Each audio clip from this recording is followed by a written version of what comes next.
Mufflers are in good shape as far as the canisters. No rot. Some surface rot. These were blasted down years ago and painted with a ceramic. The same thing with the headers. So, chrome. It's hard to pick up in the photos, but you got some small pits on the top. On both of them, it's mostly on the inside pipe. And then when you flip it over, one's in better shape than the other, as you can see.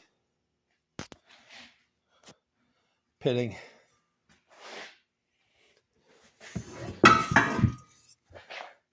And the same with the other one.